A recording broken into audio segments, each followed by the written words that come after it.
नमस्कार दोस्तों, स्वागत है आपका हमारे इस चैनल धूप धनुची आरती में। दोस्तों आज हम बात करेंगे पितृपक्ष के बारे में। पितृपक्ष में आप किस तरीके से जो है पितरों की पूजा करेंगे और उसके साथ साथ जो है इस दौरान आपको क्या विशेष पूजा करना चाहिए उस बारे में मैं आज आपको इस वीडियो के माध्यम से बताने वाला हूँ। हो सकता है दोस्तों ये वीडियो बनाने के बाद आप लोगों के मन में कई सवाल उठे, आप लोग मुझे कमेंट्स करके बताइएगा, पर वीडियो हमेशा पूरा देखिएगा क्योंकि वीडियो पूरा ना देखने पर मैं कई विषय जो होता है मैं आगे पीछे कहता हूं तो उस चीज़ को जो है ना कम्युनिकेशन में थोड़ा प्रॉब्लम हो जाता है। तो दोस्तों पितृपक्ष में जो है आप अपने घर पे भी क्या ये नियम कर सकते हैं, ये सवाल जो है कई लोगों के मन में है। मेरे कुछ दोस्त ने भी है जो मुझे ये सवाल पूछा था कि पितृपक्ष की जो पूजा है क्या वो घर पे की जा सकती है, क्योंकि कई लोगों की धारणा है कि श्राद्ध कार्य जो होता है वो घर पे नहीं किया जा सकता है। तो पहली बात तो ऐसा जो धारणाएं हैं, मतलब इस प्रकार की जो धारणाएं हमारे मन में बैठ गया है, इस प्रकार की जो अवधारणाएं हैं और कई प्रकार की ऐसी अवधारणाएं जो है हम कई समय से पालते आ रहे हैं अपने मन में, तो मुझे लगता है सबसे पहले तो अपने मन को थोड़ा उदार करना बहुत ज़रूरी है कि अगर हम जो है अपने घर पे भगवान की पूजा कर सकते हैं तो अपने घर में हम अपने पितरों की पूजा क्यों नहीं कर सकते। श्राद्धादि के कई सारे जो होते हैं ना भाग होते हैं। हाँ, आप अगर अपने घर पे जो है तर्पण आदि कार्य करना चाहते तो आप अपने घर पे ज़रूर करिए, उसमें किसी भी प्रकार की कोई समस्या नहीं है दोस्तों।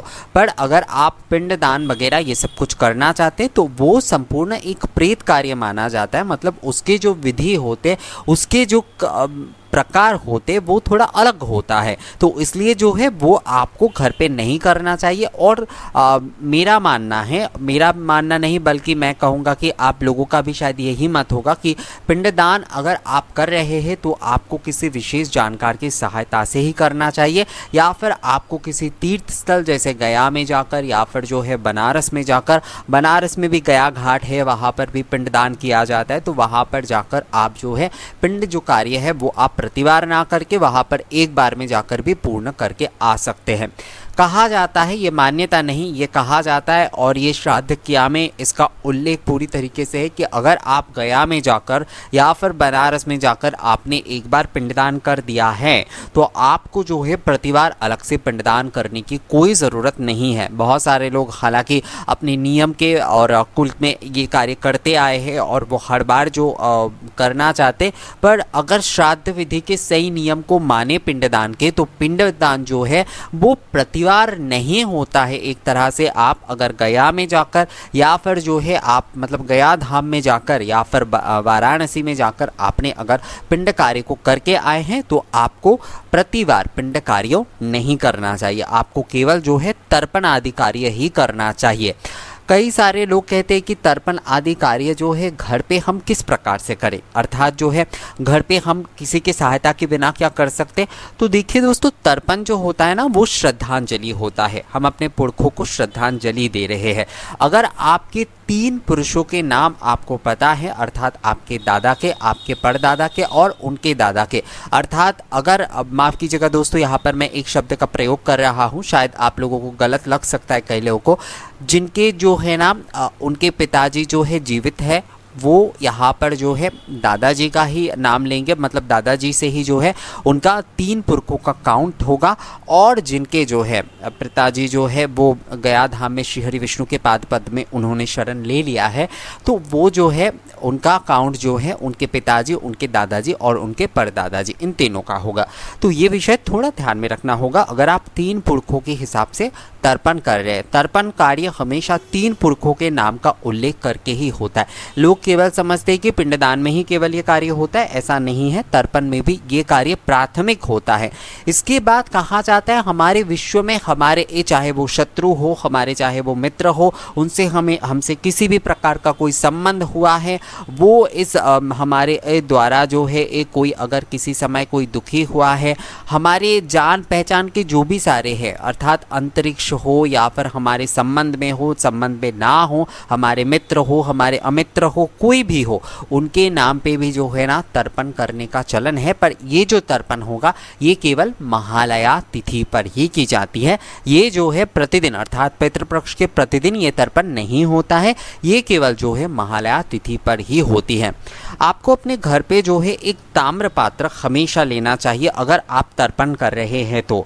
बहुत सारे लोग स्टील के पात्र में तर्पण करते, तो आप अगर किसी नदी में ना जाकर, किसी तालाब में ना जाकर अपने घर पे बैठ के ही तर्पण करते हैं दोस्तों, तो आप बिल्कुल कर सकते हो, उसमें समस्या नहीं है। बहुत सारे लोग कहते हैं कि तालाब में जाए बिना जो है नहीं हो सकता या फिर तीर्थ में जाकर ही तर्पण करना चाहिए, ऐसा नहीं है। घर पे भी आप जो है तर्पण कार्य आदि कर सकते हैं, इसमें किसी भी प्रकार की कोई समस्या नहीं है, किसी भी नियम में हानि नहीं होता है इससे। आप घर पे तर्पण आदि करिए दोस्तों, पर उसमें आपको कुछ चीज़ों का, हम क्या करते हैं कि हम घर पे जब करते ना तो हम थोड़ा शॉर्टकट ढूंढते रहते हैं। हम घर पे कर रहे हैं वही तो सबसे बड़ा शॉर्टकट है। मतलब हमें भगवान ने ये मौका दिया है, ये विधि हमें मिला है कि हम घर पे बैठकर भी ये कार्य कर सकते, तो यही तो बहुत बड़ी बात हो गई। हमें किसी जगह पर जाना नहीं पड़ रहा है, तो हम उस जगह पर भी अगर उस चीज़ का शॉर्टकट ढूंढने लगेंगे तो वो कार्य कैसे पूर्ण होगा। हमेशा जो है ना क्रिया जो करना चाहिए हमें वो संपूर्णता करना चाहिए। हाँ, हो सकता है कि वो जो है वो 100% ना हो, अर्थात 100% जो है वो ना हो, पर कम से कम हमें कोशिश करना चाहिए कि वो 80 से 90% जो है हम उसमें सही कार्य करें। तो इसके लिए जो है आपको ताम्र पात्र इस्तेमाल करना चाहिए, जिसमें आप तर्पण करेंगे वो आपको ताम्र पात्र में करना चाहिए। जो कलश से आप जल दान करेंगे वो ताम्र पात्र होना चाहिए, अर्थात तांबे का कलश होना चाहिए। कोशाकुशी जो है ये चीज़ जो है गया धाम में और बनारस में देखिएगा आप, जब तर्पण या फिर पिंडदान कार्य आदि किया जाता है उसमें जो है इस प्रकार की जो जो बर्तन है इसे कोशाकुशी कहा जाता है। ये एक प्रकार से आचमनी ही होता है, पर ये थोड़ा दूसरे टाइप का होता है। मैं दूसरे वीडियो बनाकर आपको ये दिखा दूंगा, ये आपको समझने में आसानी होगी। अगर ये आपके पास है तो आप इसका इस्तेमाल करिए दोस्तों, ये ज़्यादा अच्छा होता है तर्पण कार्य आदि करने में। बहुत सारे लोग शंख से भी तर्पण के बारे में कहते हैं, पर पितृ कार्यों में शंख से तर्पण नहीं होता है जहाँ तक मेरे जानकारी है। अगर आपके आपने कहीं पर देखा है या फिर आपके गुरु के ऐसा कोई निर्देश है, क्योंकि कई जगह पर जो है ना गुरु के निर्देश होते अर्थात आदेश होते, उस हिसाब से भी कई लोग करते, तो मैं उस विषय में कुछ नहीं कहना चाहता हूँ, पर मैं साधारण विषय की कह रहा हूँ जो कि सभी के लिए है। तो वहाँ पर जो है शंख से तर्पण आदि कार्य नहीं होता है। आपको उस तांबे का जो कोशाकुशी है उस कुशी के माध्यम से ही जो है तर्पण आदि कार्य आपको करना चाहिए दोस्तों। और उसके साथ साथ कुश जो होता है, कुश के अंगूठी जो है वो आपके हाथ में धारण करना चाहिए जब आप तर्पण आदि कार्य कर रहे हैं। बहुत सारे लोग कहते हैं कि पितृपक्ष में क्या कुश के जो अंगूठी है वो ही पहनकर रहना पड़ता है, तो ऐसा नहीं है कि आपको जो है कुश के अंगूठी ही पहन के रहना पड़ेगा। पर जब आप ये कार्य कर रहे हैं तो आपको जो है ना दोस्तों बिल्कुल ज़रूरी है कि आपको जो है उस अंगूठी को पहनना चाहिए।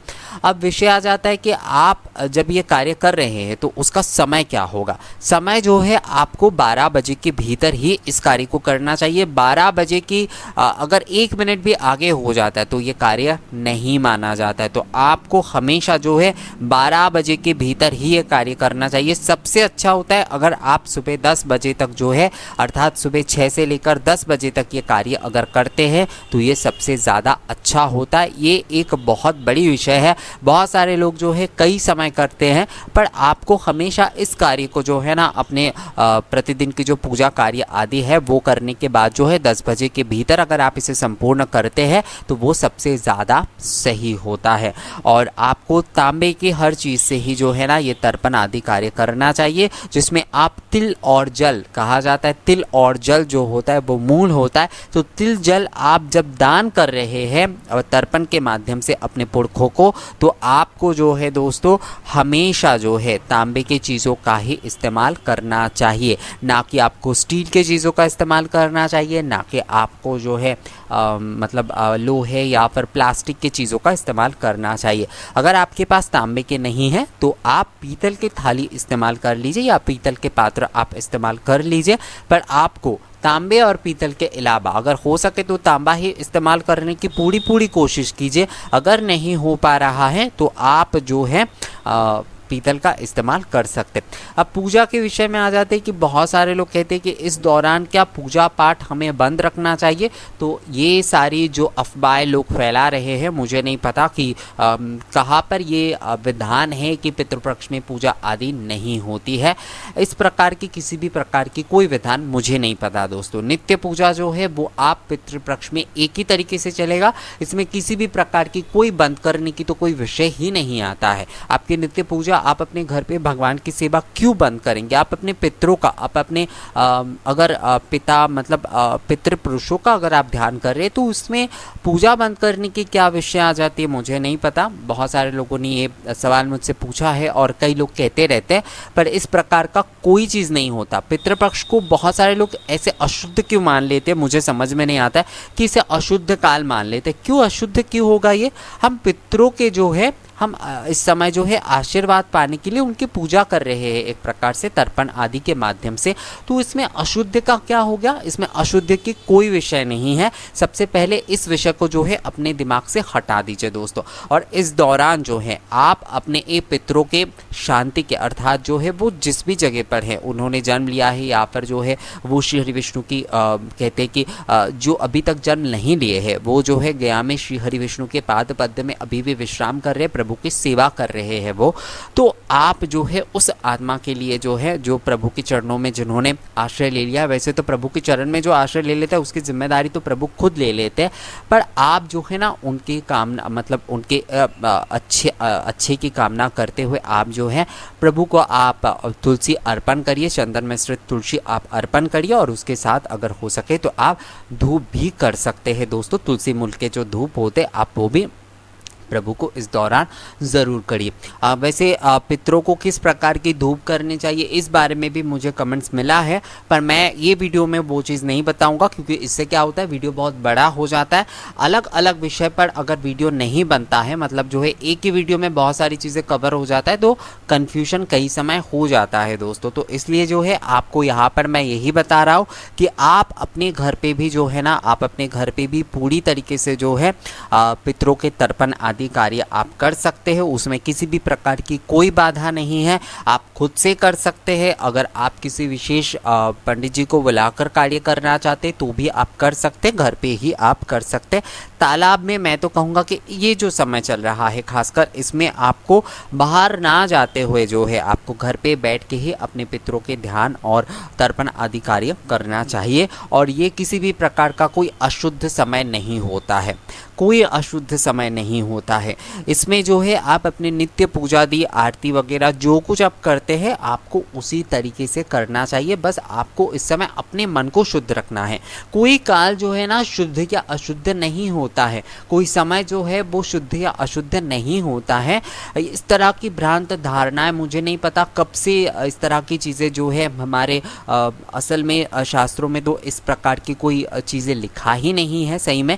तो इन सारी चीज़ों को क्यों अशुद्ध करके लोगों के सामने मतलब एक लोक परंपरा के तौर पर चलाया जाता है, मुझे नहीं पता इन सारे विषयों में, पर ये कोई शुद्ध नहीं होता है। पहली बात देखिए दोस्तों, हमें ना हम अगर शास्त्रों की बात छोड़ भी दे, अर्थात जो है हम अगर हो सकता है कि हम साधारण हैं तो हमें शास्त्रों के विषय में उतना शायद हर किसी को, मुझे भी बहुत ज्ञान बिल्कुल नहीं है दोस्तों, मैं ऐसा नहीं कहता कि मुझे सारे ज्ञान है, मुझसे भी कई सारे विषय शायद अज्ञात है अभी भी, क्योंकि स्वाभाविक है इतने सारे हमारे विषय है, इतने सारे विषय चीज़ें हैं, उसे जानना एक दिन में और इतने से उम्र में जो है वो संभव नहीं है। लोग तो मतलब जब अंतिम सैया पर होते तब भी उनका ज्ञान अधूरा रह जाता है। तो मेरे तो जीवन का बस कुछ ही पल ही बीता है, तो अभी कैसे मुझे सब चीज़ों का पता होगा। तो हम शास्त्र के अगर छोड़ भी दें यहाँ पर, हम केवल जो है अपने दिमाग का यहाँ पर इस्तेमाल करें, तो आप सोचिए कि माता पिता जिन्हें जो है भगवान स्वरूप कहा गया है,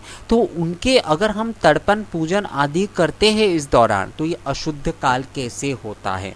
इस समय जो है किसी दूसरे अनुष्ठान के ऊपर ध्यान ना देने को कहा गया है, यानी कि आपको किसी पूजा का विशेष अनुष्ठान जो है, अर्थात जो आनुष्ठानिक पूजा है, जैसे कि दुर्गा पूजा होती है या फिर कोई विशेष पूजा, सत्यनारायण की जो व्रत कथा पूजा आदि वगैरह होती है, वो आपको जो है इस दौरान नहीं करना चाहिए। इस पक्ष के दौरान आपको श्राद्ध कार्य अर्थात पितरों के कार्य में ही ज़्यादा ध्यान देना चाहिए। तो ये कहा गया है हमारे शास्त्रों में कि इस समय जो है अनुष्ठानिक जो पूजा होगी, जो विशेष पूजा होगी, उस पर हमें जो है उस चीज़ का हमें पालन नहीं करना चाहिए। हमें जो है पितरों के पूजन जो तर्पण कार्य उसमें ही हमें जो है ध्यान देना चाहिए। इस विषय को गलत तरीके से अशुद्ध वगैरह ये सब कुछ बनाया गया है। नित्य पूजा में कोई अशुद्ध काल ये नहीं है। आप जो है अपने नित्य पूजा वगैरह कर सकते हैं, आपको आनुष्ठानिक तौर पर नहीं करना है, क्योंकि हर जो समय हो, जैसे नवरात्रि के 9 दिन देखिए, वो माँ की उपासना का समय है। हर कोई जो है माँ के उपासना में व्यस्त रहता है। दीपावली के जो 5 दिन होता है, लक्ष्मी माँ की आराधना में व्यस्त रहते हैं सभी लोग। तो इसी तरीके से जो है ना, ये पितरों का समय होता है, पितरों को स्मरण करने का, पितरों को तर्पण करने का, उनके पूजा धूप दीप आदि करने का, तो ये विषय होता है। तो मुझे लगता है इस तरह की भ्रांत धारणाओं को सबसे पहले अपने मन से हटा देना चाहिए। किसी भी प्रकार की कोई अशुद्ध काल ये नहीं होता है। जो लोग इस प्रकार की प्रचार करते हैं, मैं कहूँगा कि इस प्रकार की प्रचार करके लोगों के मन में भ्रांत धारणाएं बैठाना नहीं चाहिए, ताकि जो है लोग जो अपने प्रतिदिन की जो पूजा आदि कार्य है उससे जो है वो छोड़ दे और उस सेवा पूजा में मन ना लगा पाए, उनके मन में कई प्रकार के उल्टे सीधे सवाल उठे। तो ऐसी चीज़ों को नहीं करना चाहिए, ये मेरा मत है दोस्तों। तो दोस्तों ये वीडियो जो था मैंने आपको इसीलिए बताया कि आप जो है किस चीज़ों से जो है आपको तर्पण आदि करना है। आप घर पे रहकर भी जो है तर्पण कर सकते हैं, आपको बस तांबे और पीतल की चीज़ों का इस्तेमाल करना है। आपको इसमें भूल कर भी जो है आपको स्टील के, आपको लोहे के, प्लास्टिक के चीज़ों का इस्तेमाल नहीं करना है। आप जो है अपने घर पे जो है आसन में कुशासन अगर आपको होता है तो वो बहुत अच्छा होता है। आप अपने घर पे जो है कुशासन में बैठकर कर सकते हैं, या फिर जो भी आसन आपको मिलता है उसके नीचे ही आप जो है ना कुश रखकर जो है उस नियम को आप पालन कर सकते हैं दोस्तों। तो कुश के अंगूठी आपको पहनना होगा, आपको कुश आसन लेना चाहिए, उसके साथ ही जो है आपको ये तर्पण विधि कार्य कर सकते हैं। अब ये एक सवाल शायद एक उठ सकता है, तो मैं आखिर में ये बता देता हूँ कि घर के भीतर ही हम ये कार्य करें, अपनी पूजा घर में बैठकर ये कार्य आदि करें। तो यहाँ पर एक विषय है कि पूजा घर में बैठकर, क्योंकि वहाँ पर आप देव कार्य करते हैं, तो वहां पर आपको पितृ कार्य नहीं करना चाहिए। आप अपने बैल्कनी में कर सकते हैं, या फिर आपके घर के आंगन में अगर जगह है तो वहां पर आप कर सकते हैं। जैसे कि आंगन में जैसे तुलसी माँ रहती है, जहाँ पर उसके आसपास जो मतलब साफ सुथरी जगह है, वहाँ पर बैठकर अगर आप करते हैं तो बहुत अच्छा होता है। कई जगह तो केले के पेड़ के नीचे ये कार्य करने का नियम होता है, तो अगर ऐसी सुविधाएं आपके पास है तो आप ये कर सकते हैं। पर जहाँ पर देव कार्य यानी कि प्रतिदिन आप पूजा आदि कार्य कर रहे हैं, वहाँ पर एक कार्य जहाँ पर हम करते हैं वहाँ पर दूसरे कार्य नहीं किया जाता। अर्थात क्योंकि वहाँ पर हम देव कार्य कर रहे हैं तो वहाँ पर पितृ कार्य नहीं होगा दोस्तों, ये बस आपको ख्याल रखना है। तो ये वीडियो आपको कैसा लगा दोस्तों, इस वीडियो में दिए गए जानकारी आपको कैसा लगा मुझे कमेंट्स करके ज़रूर बताइएगा। इस वीडियो में दिए गए जानकारी अगर आपको अच्छा लगा है तो इसे लाइक और शेयर भी ज़रूर कर दीजिएगा। मिलेंगे आपसे अगले वीडियो में नए जानकारी के साथ, तब तक के लिए नमस्कार।